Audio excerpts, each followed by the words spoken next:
Hello, everyone.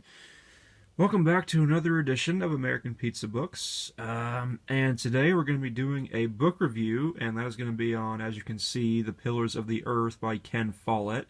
Now, this book was released in 1989. I would classify it as a historical fiction, maybe like a historical drama, more like. I would almost describe it as kind of like if you took like a historical fiction version of Game of Thrones, obviously minus the fantasy aspects and the creatures and stuff like that, and all of the royal families and stuff. Although there is some political stuff in here as well. Some the characters get involved in some of the politics and everything. Now it is based on true events, but it's obviously it's mixed in with fiction with fictional characters and stuff. Now, this particular copy clocks in at 973 pages, so I mean it's almost 1,000. It's a fairly hefty book. Other versions are actually longer than this. I believe that there are some other versions out there that go over 1,000 pages. So this is a long book to say the least. But disregard the cat over there. She likes to make a lot of noise.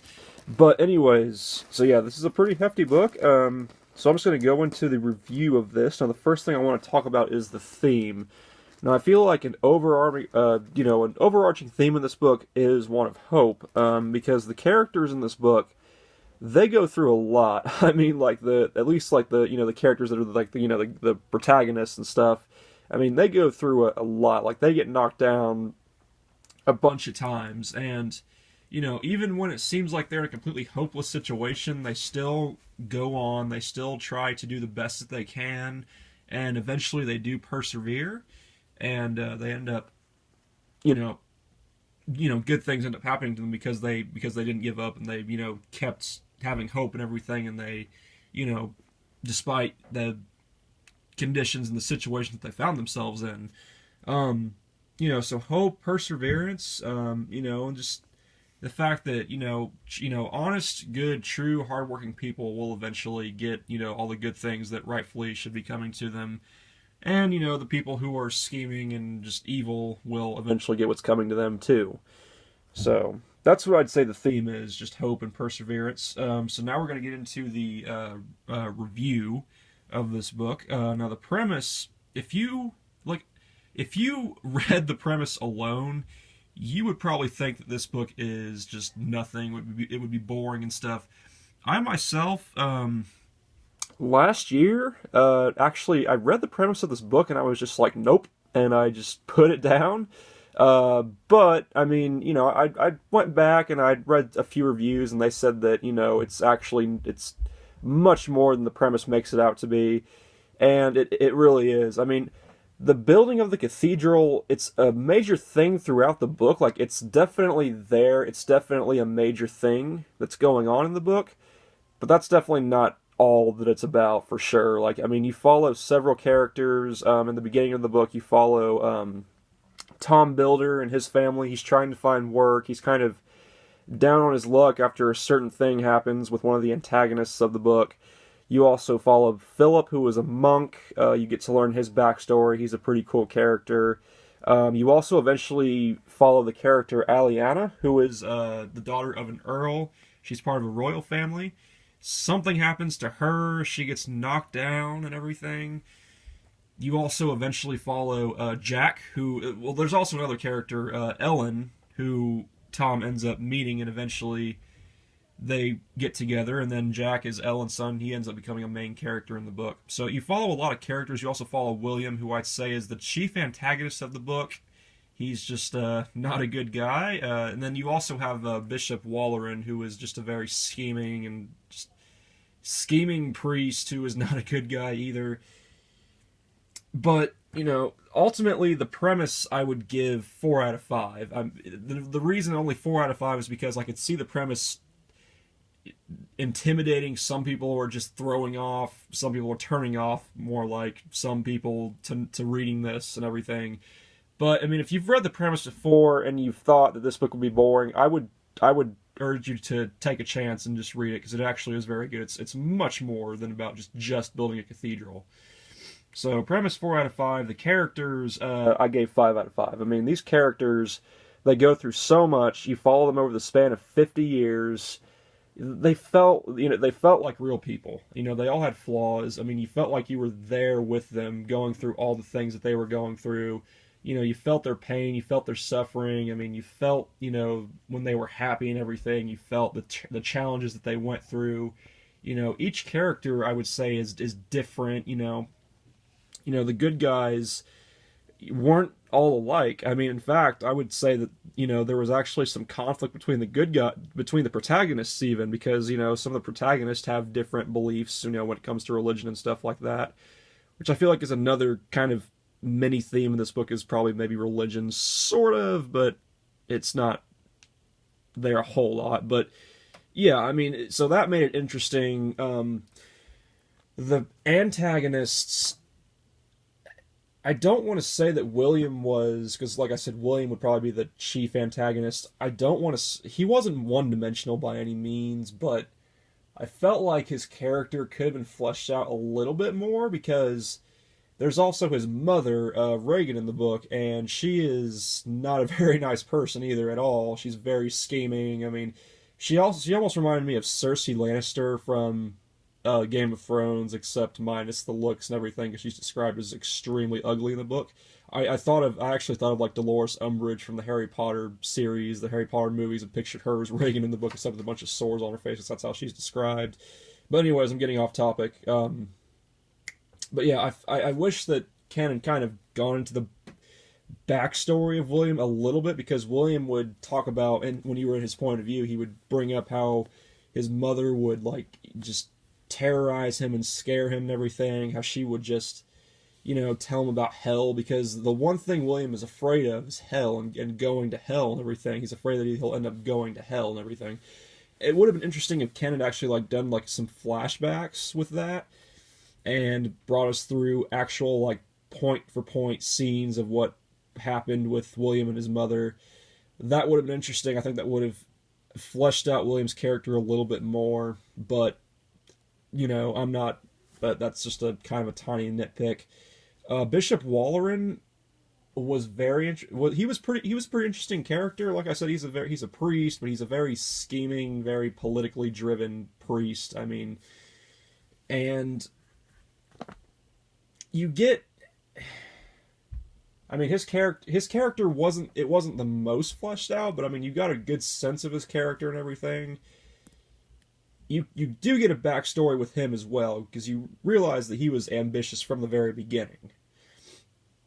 So, but I mean, each character, for the most part, gets a backstory. I mean, with some of these characters, you don't really need a backstory, because you kind of go along with them from the time that they're kids to the time that they're, middle-aged adults. So, backstory for some isn't really necessary.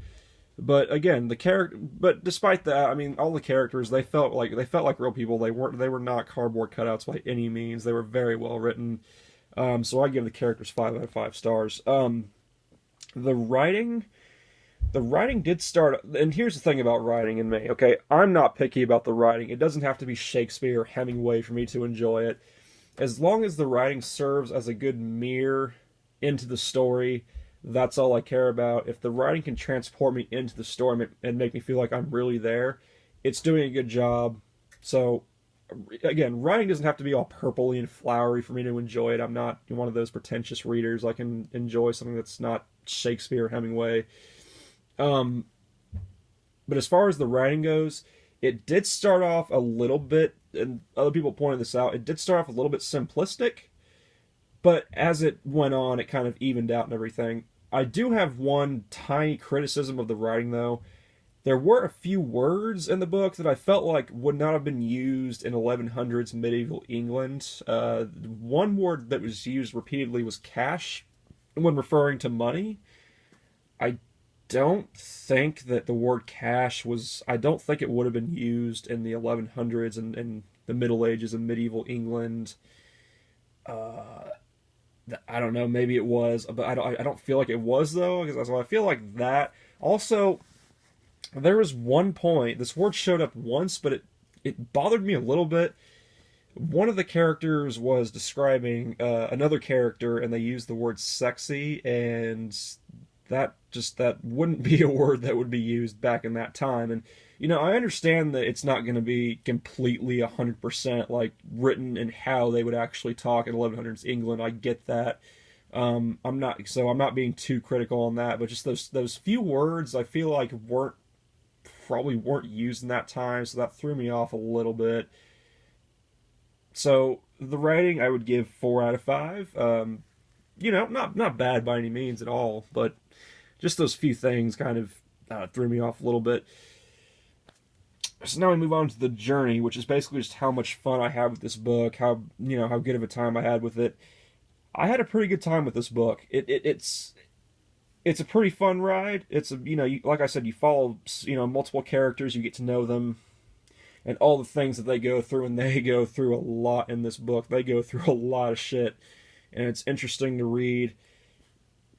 So there's definitely a lot of drama in this book. So it was a fun read, but ultimately I felt like it was dragged out a little bit. So basically towards the end, this kind of goes into spoiler territory, but so Jack, the son of Ellen and Aliana, who I mentioned earlier, they are basically the main romance in this book, and they end up getting married towards the end. I feel like you could have wrapped it up. You could roughly have wrapped it up there and been done with it. So there's 6 parts to this book. Now, there's 6 parts, but then there are like several chapters for each part, but then there's like chapters within the chapters because the chapters are kind of split up into parts. So it's like chapters within chapters within chapters within parts. So after the 5th part, the 6th part kind of just shows them in the last. The 6th part is the last, and it shows them when most of the characters have either, or all of the characters really, are grown up adults. The characters that we've been following for a while are, middle-aged or even older than that. I felt like you could have ended it there, but there was still some more conflict going on, and it felt like it was there just to be there, just to lengthen the book out and just to put the characters through yet another thing. It just felt a little bit unnecessary, especially like the last thing that happened. I don't know. It felt a little. I don't know. I don't want to say contrived, really, because it made sense to happen, but still, it just felt like, well, what else? What else can these characters go through? And you know that the good guys aren't going to lose. The protagonists are gonna win eventually. So that's kind of a criticism that I have. But other than that, it was not boring by any means. It was a good time. So I gave it 4.5 out of 5 stars. The ending was, I think the ending was as good as it could have been. Everything was wrapped up. All the mysteries were wrapped up. All the questions I felt like were answered.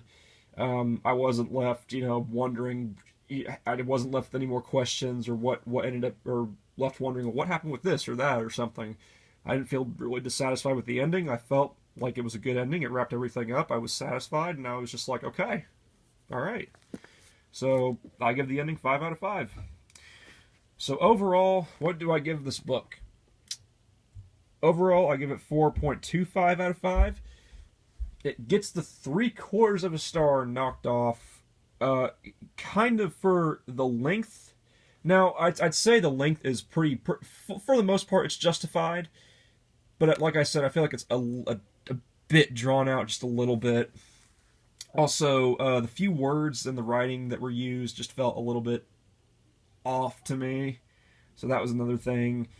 Those two things kind of kept me from giving it a full 5 out of 5 stars, but by no means is this a bad book. By no means is this a bad book at all. This is a great book, very good book. I would recommend anyone reading this. Like I said, don't pay attention to the premise. Don't let the premise intimidate you. It's nothing like what the book actually is. The book is actually much different from what the premise says. I would encourage people to pick this up, give it a shot, give it a read. It seems like some people either love it or hate it, but I really liked it. I thought it was a good time. I'm actually kind of sad that it's over, even though I was kind of ready for it to end. I'm still sad because I really got to love these characters and everything, and I do kind of want to know what ended up happening with them. I mean, you know what happens with the characters. People just get old and they die, and that's ultimately what happened with these characters, which is sad. But, luckily, though, this is part of a trilogy. This is the first book in the Kingsbridge trilogy because it takes place in a town called Kingsbridge. And it is the first book in the Kingsbridge trilogy. There is a sequel to this called World Without End. I will definitely be reading. I actually have World Without End, so I'll be reading that at some point. And you do follow some of like the ancestors and the extended family of some of these characters, which is cool. So you at least get to follow them and their extended family and stuff. So that's pretty cool. But other than that, really good book. I'd say give it a shot, give it a read. You won't regret it. Don't let the premise intimidate. Don't let the length intimidate you either, despite me criticizing the length. But still, anyways, that's it for this book review. I hope you guys enjoyed it, and I'll be back with more soon. So, peace and keep on reading.